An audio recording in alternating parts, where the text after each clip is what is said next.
Seorang polisi angkuh menghina pengemis tua di jalanan, mengusirnya tanpa rasa hormat. Namun, ia tak tahu bahwa pria lusuh itu adalah mantan jenderal legendaris. Saksikan kisah selengkapnya. Jangan lupa tuliskan di kolom komentar kota asal kalian.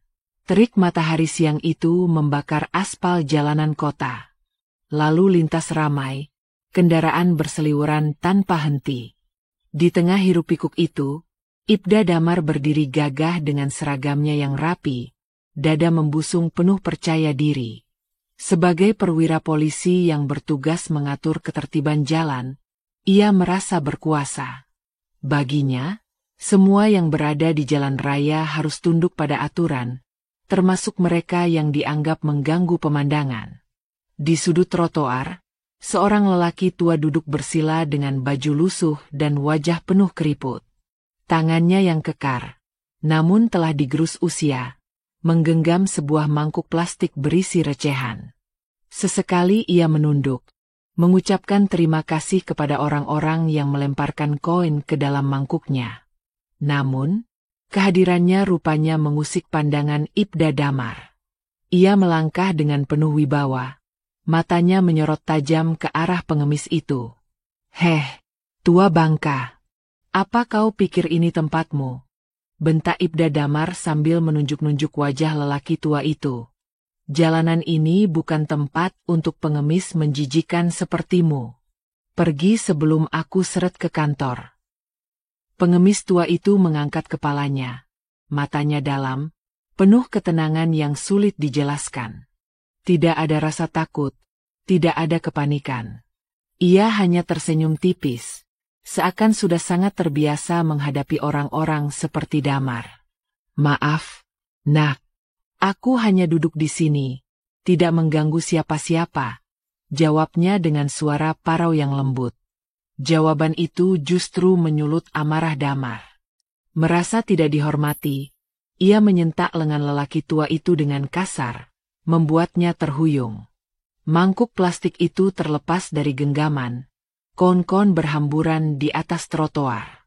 Beberapa orang yang melihat kejadian itu terdiam, tidak berani ikut campur. "Kau tuli, hah? Aku bilang pergi. Jangan sampai aku sendiri yang membuangmu dari sini." Suara Damar meninggi, wajahnya merah padam. Ia tidak sadar bahwa orang-orang mulai menatapnya dengan tatapan tidak setuju. Seorang pedagang kaki lima yang berjualan tak jauh dari sana, akhirnya memberanikan diri berbicara. "Pak, maaf, tapi bapak ini bukan orang sembarangan," ucapnya lirih, nyaris berbisik. Namun, Damar malah tertawa sinis. "Oh ya?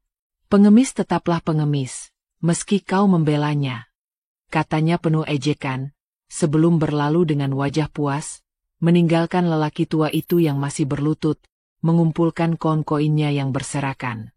Di kejauhan, si lelaki tua menatap punggung Ibda Damar yang semakin menjauh. Ada sorot mata tajam yang sekilas muncul di balik wajah keriputnya.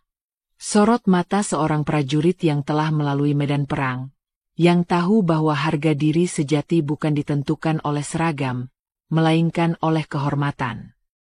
Panas siang itu mulai mereda, tetapi suasana hati Ibda Damar tetap membara. Ia merasa puas telah menyingkirkan seorang pengemis menjijikkan dari trotoar. Baginya, itu bukan sekadar tugas, melainkan bentuk penegakan wibawa sebagai aparat. Namun, di balik langkahnya yang mantap menuju kantor polisi, ada bisik-bisik di sekitar yang tak ia sadari. Orang-orang yang menyaksikan kejadian tadi tampak berbisik satu sama lain, sebagian menggeleng tak percaya. Sesampainya di kantor polisi, Damar langsung menuju ruangannya, berniat melepas kepenatan dengan segelas kopi. Namun, sebelum sempat duduk, seorang anggota berpangkat Bribka tergesa-gesa masuk, wajahnya tampak panik. "Pak, komandan memanggil Anda, segera," ucapnya dengan napas tersengal. Dahi Damar mengernyit, merasa heran dengan nada mendesak itu. Tapi ia tetap melangkah dengan percaya diri. Saat tiba di ruangan Kapolsek, suasana begitu tegang. Di belakang meja, duduk AKP Suryo, sang Kapolsek, dengan wajah gelap dan rahang mengatup rapat. Beberapa perwira lain juga ada di ruangan. Semuanya terdiam. Ibda Damar. Suara AKP Suryo berat dan dingin. Kau sadar siapa yang kau hina tadi siang? Damar mengerutkan kening, merasa tak mengerti maksud pertanyaan itu. Hanya seorang pengemis biasa. Pak, jawabnya datar, masih dengan nada angkuh. Suasana ruangan mendadak terasa semakin mencekam. AKP Suryo menatapnya tajam sebelum akhirnya berkata, pengemis yang kau hina itu adalah Brigjen Purnawirawan Satrio, mantan Jenderal Kopassus.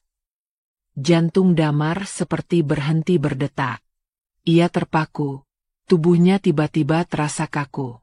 Nama itu bukan nama asing. Brigjen Purnawirawan Satrio adalah legenda di dunia militer.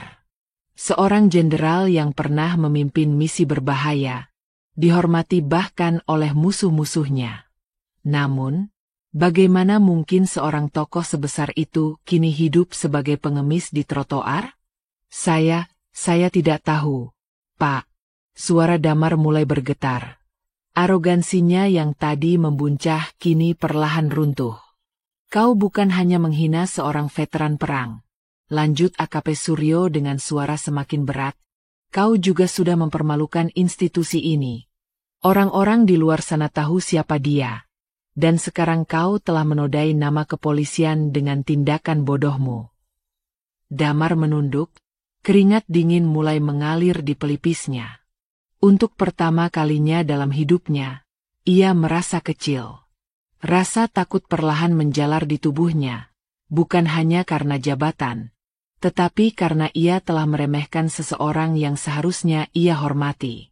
Sementara itu, di sudut kota yang mulai gelap, Brigjen Purnawirawan Satrio duduk di trotoar, menatap langit yang mulai kemerahan. Bibirnya tersenyum tipis, seolah tahu bahwa pertemuan singkatnya dengan polisi sombong itu hanyalah awal dari pelajaran yang lebih besar. Ibda Damar berjalan keluar dari ruangan Kapolsek dengan langkah gontai. Keringat dingin membasahi pelipisnya, dan dadanya terasa sesak. Pikirannya masih kacau. Ia tak bisa membayangkan bagaimana seorang mantan Jenderal Kopassus bisa hidup sebagai pengemis. Lebih dari itu, ia tak habis pikir bagaimana bisa ia begitu ceroboh menghina seseorang yang memiliki reputasi tinggi di dunia militer. Namun, egonya masih menolak untuk benar-benar merasa bersalah. Hanya seorang tua renta, gumamnya dalam hati, berusaha meyakinkan dirinya sendiri.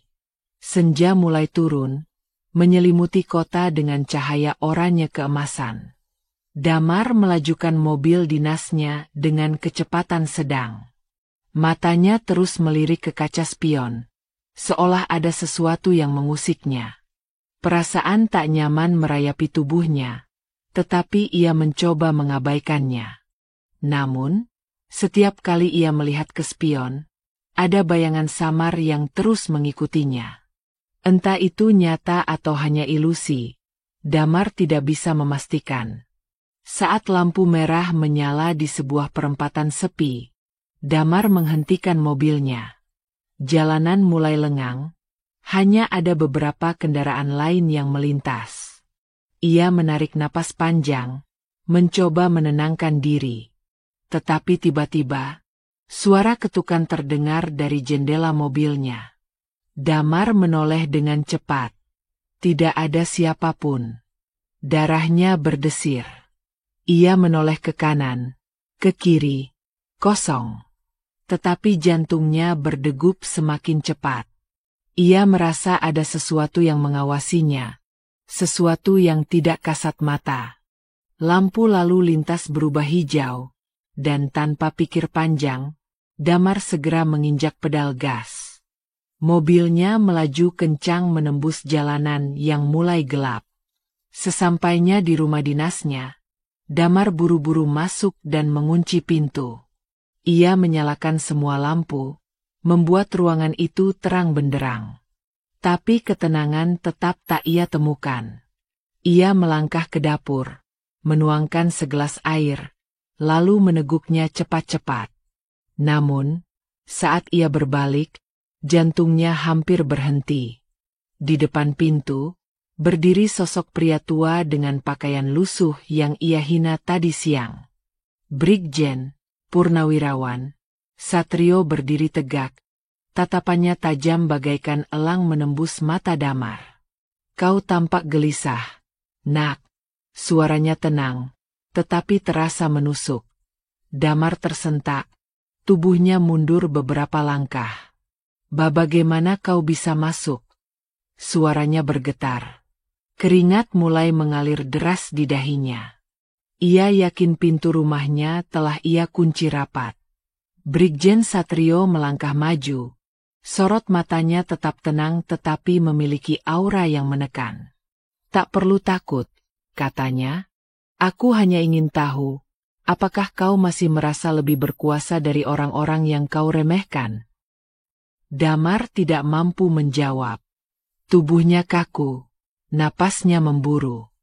Untuk pertama kalinya, ia merasa dirinya bukanlah sosok yang berkuasa.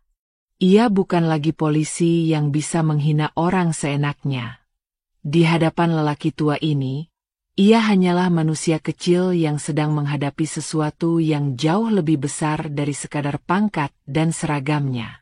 Ibda Damar ingin bergerak, tetapi tubuhnya seolah membeku. Brigjen Purnawirawan Satrio masih berdiri di ambang pintu rumah dinasnya. Sorot matanya tajam, penuh ketenangan yang mengerikan. Apa yang kau inginkan? Tanya Damar dengan suara serak, mencoba menyembunyikan ketakutannya. Namun, Satrio tidak menjawab. Sebaliknya, ia hanya tersenyum tipis sebelum tiba-tiba semuanya menjadi gelap. Damar tersadar dengan kepala berdenyut nyeri. Saat matanya terbuka, ia mendapati dirinya duduk di sebuah kursi kayu di dalam ruangan remang-remang. Tangannya terikat ke sandaran kursi, dan kakinya pun terikat kuat. Gudang tua yang kumuh dan berdebu mengelilinginya, hanya diterangi oleh satu lampu gantung yang berayun pelan, menciptakan bayangan-bayangan menyeramkan di dinding. Langkah kaki bergema, mendekatinya dengan perlahan. Dari balik kegelapan, muncullah Brigjen Purnawirawan Satrio, masih dengan tatapan tajamnya. Kali ini, lelaki tua itu tidak lagi tampak seperti seorang pengemis. Ada aura kehormatan yang begitu kuat terpancar dari dirinya. Kau pasti bertanya-tanya, kenapa kau ada di sini? Suaranya tenang, tapi penuh wibawa. Damar mencoba bergerak, tetapi sia-sia. Lepaskan aku, bentaknya, meski getaran di suaranya jelas menunjukkan ketakutan. Satrio mendekat, menatap lurus ke mata Damar. Kau menghina seorang lelaki tua yang kau pikir lemah. Kau pikir harga diri hanya ditentukan oleh seragam dan pangkat? Lihatlah dirimu sekarang, katanya pelan, namun suaranya menggema di ruangan kosong itu. Tiba-tiba, dalam sekejap, Satrio bergerak.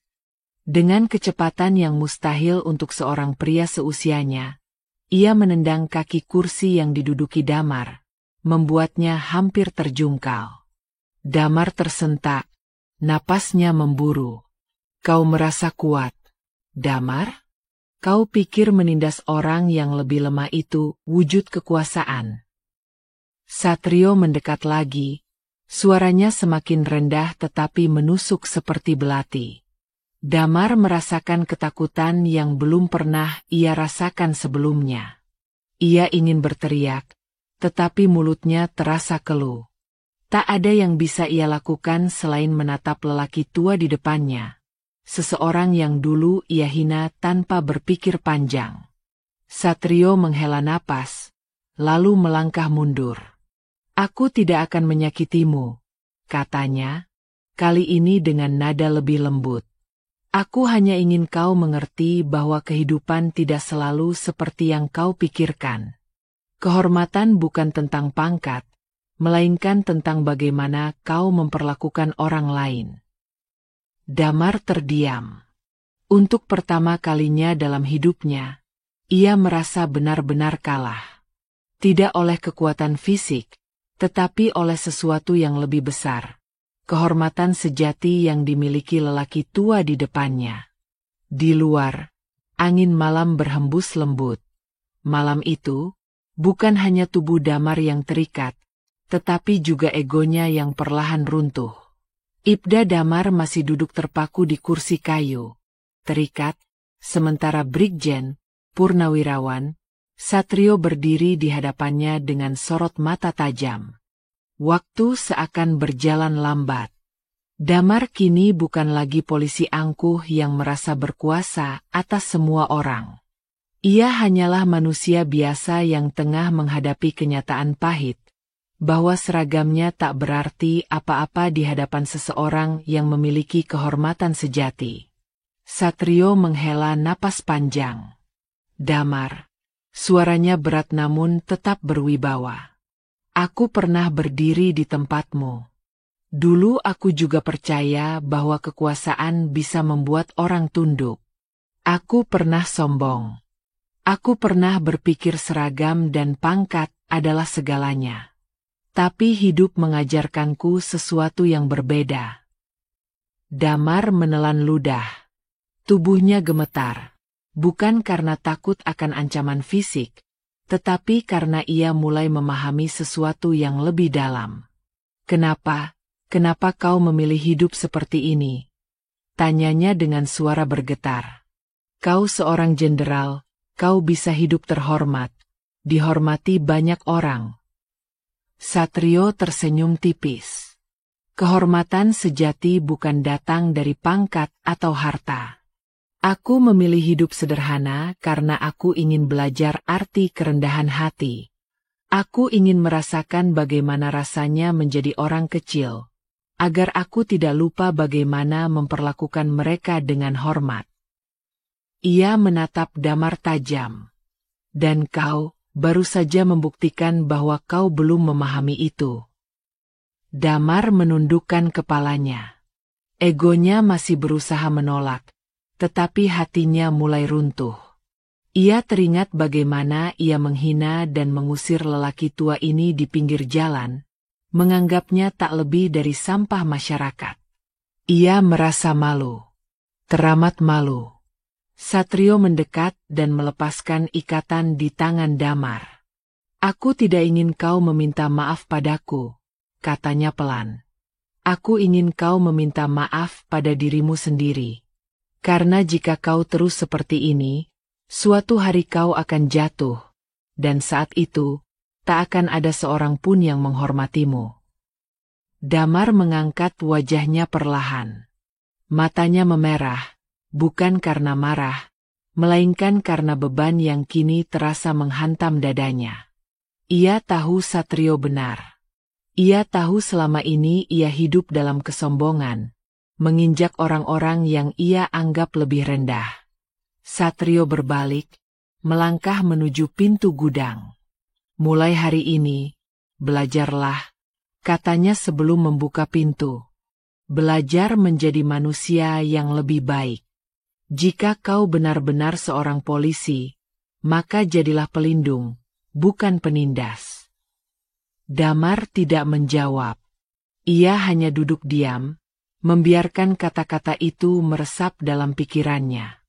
Saat akhirnya ia berdiri, tubuhnya terasa ringan, seolah beban berat yang selama ini menghimpitnya perlahan terangkat. Malam itu, Damar berjalan pulang sendirian. Langkahnya lebih pelan, lebih tenang. Untuk pertama kalinya, ia melihat dunia dengan cara yang berbeda. Bukan dari balik seragamnya, tetapi dari hati seorang manusia. Kehidupan adalah cermin, dan cermin itu tidak pernah berdusta. Apa yang kita pancarkan kepada dunia, akan kembali memantul kepada kita, entah dalam bentuk yang halus atau keras, entah hari ini atau di masa yang akan datang. Bila kita menabur benih kesombongan, lambat atau cepat, kita akan menuai badai kehancuran. Namun bila yang kita tanam adalah kebaikan, walau tak terlihat hasilnya saat ini, suatu saat kebaikan itu akan tumbuh dan kembali kepada kita dalam bentuk yang lebih indah, lebih tulus, lebih penuh makna. Dunia ini bukan tempat untuk menyombongkan diri, melainkan tempat untuk belajar, berbagi, dan memperbaiki diri. Kita adalah murid dalam ruang kelas kehidupan yang tak pernah berhenti memberi ujian. Seragam, pangkat, dan jabatan, semuanya hanya lapisan luar. Hiasan yang dipasang manusia sebagai simbol kekuasaan, kehormatan, atau status. Tapi hiasan itu bisa hilang dalam sekejap. Bisa tercopot saat kita melakukan kesalahan, bisa ditanggalkan saat usia sudah tak memungkinkan, dan bisa ditinggalkan begitu saja saat kita berpulang. Yang tersisa hanyalah nama baik, atau sebaliknya, luka yang tak kunjung sembuh di hati orang-orang yang pernah kita sakiti. Lalu apa gunanya seragam megah dan jabatan tinggi jika tidak membawa keberkahan bagi sekitar? Apa gunanya menjadi tokoh penting jika kehadiran kita hanya membuat orang takut, bukan dihormati? Kehidupan tak pernah diam. Hari ini mungkin kita dipuji dan disanjung, dikelilingi oleh orang-orang yang tersenyum karena jabatan kita. Tapi besok, saat semua itu hilang, siapa yang akan tetap peduli? Siapa yang akan tetap menghormati kita? Itulah sebabnya kebijaksanaan sejati tidak diukur dari tingginya pangkat atau kerasnya suara, tetapi dari bagaimana kita memperlakukan orang lain. Seberapa sering kita menahan amarah, memilih bersabar, dan mengulurkan tangan saat ada yang jatuh. Karena kekuasaan yang tidak disertai dengan kasih sayang, hanya akan menjadi alat penghancur.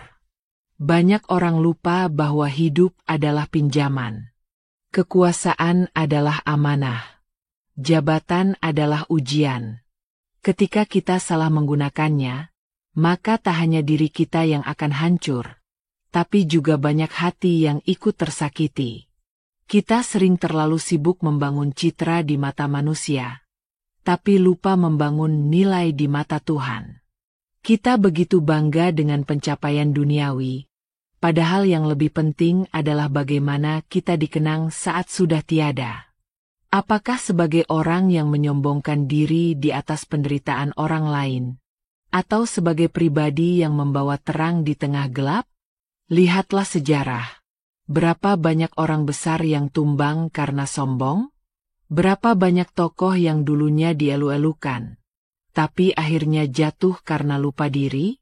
Dunia ini bukan milik satu orang, dan kekuasaan bukan warisan abadi. Orang yang hari ini kita remehkan, bisa jadi adalah orang yang doanya menyelamatkan hidup kita. Orang yang kita hina hari ini, bisa jadi menjadi jembatan menuju rezeki dan keselamatan kita esok hari. Karena roda kehidupan berputar, dan siapa yang sekarang berada di bawah, bisa tiba-tiba berada di atas. Dan sebaliknya, yang merasa paling tinggi, bisa sewaktu-waktu terhempas ke dasar tanpa ampun. Kesombongan itu halus, tapi mematikan. Ia menyusup pelan-pelan dalam hati, menggerogoti nurani, dan menjauhkan kita dari akhlak mulia. Kita mulai merasa benar sendiri, tak butuh nasihat, tak perlu mendengar, dan semakin hari, kita hidup dalam tempurung ego yang kita bangun sendiri.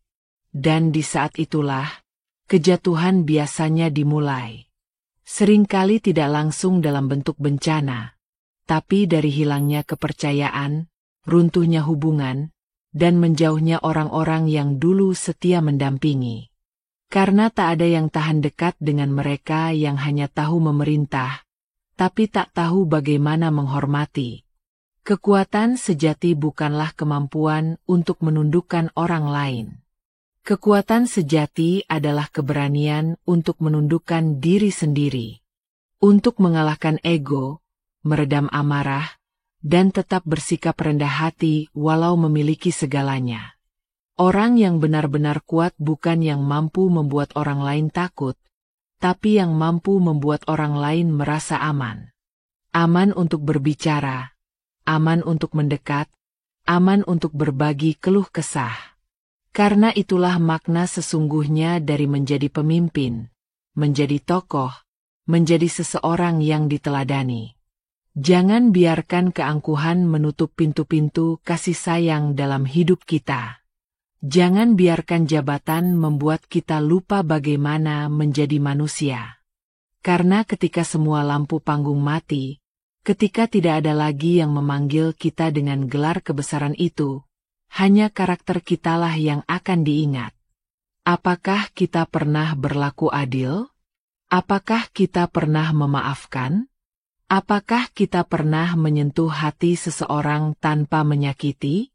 Dunia ini keras, tapi hati manusia jauh lebih rapuh. Maka jagalah sikap, karena luka yang ditinggalkan oleh kata-kata bisa bertahan seumur hidup. Hari ini mungkin kita punya kewenangan, tapi apakah kita punya welas asih? Kita bisa memberi perintah, tapi apakah kita pernah mendengarkan? Kita bisa memaksa orang untuk tunduk, tapi apakah kita bisa menginspirasi orang untuk hormat tanpa diminta? Renungkanlah, sebelum semuanya terlambat. Sebelum waktu merenggut kesempatan kita untuk berubah. Karena penyesalan yang datang di akhir seringkali jauh lebih menyakitkan daripada luka yang kita sebabkan pada orang lain. Semoga kisah ini bukan hanya menjadi tontonan, tapi menjadi tuntunan. Bukan sekadar hiburan, tapi bahan renungan. Karena di balik cerita, ada cermin kehidupan yang ingin kita lihat bersama. Bila cerita ini menyentuh hatimu, mohon dukung dengan menekan tombol like. Tinggalkan komentarmu, karena setiap pendapatmu sangat berarti dan bisa menjadi inspirasi bagi yang lain. Dan jangan lupa subscribe agar kamu tidak ketinggalan kisah-kisah lainnya yang syarat makna, penuh pelajaran hidup, dan menggugah kesadaran. Karena kita semua masih belajar. Karena setiap hari adalah kesempatan untuk menjadi lebih baik dari kemarin. Sampai jumpa di kisah berikutnya. Jangan pernah lelah untuk berbuat baik. Jangan berhenti belajar untuk menjadi manusia yang lebih bijak. Ingat, dunia ini bukan tentang siapa yang paling kuat, tapi tentang siapa yang paling tulus. Dan akhirnya, bukan seberapa tinggi kita pernah berdiri, tapi seberapa dalam kebaikan yang kita tanam di hati sesama. Terima kasih telah menonton. Semoga damai, semoga berkah, menyertai langkahmu selalu.